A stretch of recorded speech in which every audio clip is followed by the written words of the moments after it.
How to select the specifications of your drawing.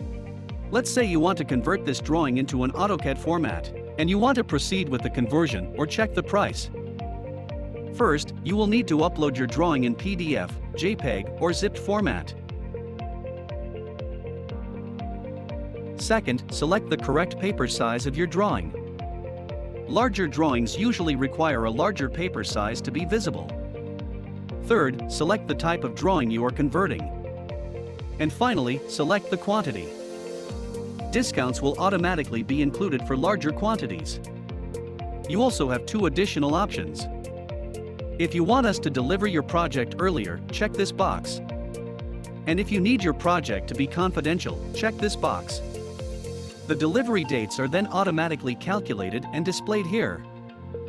Make sure to check your project summary and read the scope and disclaimer before proceeding. Take note that your order will be cancelled and refunded if the incorrect specifications are selected.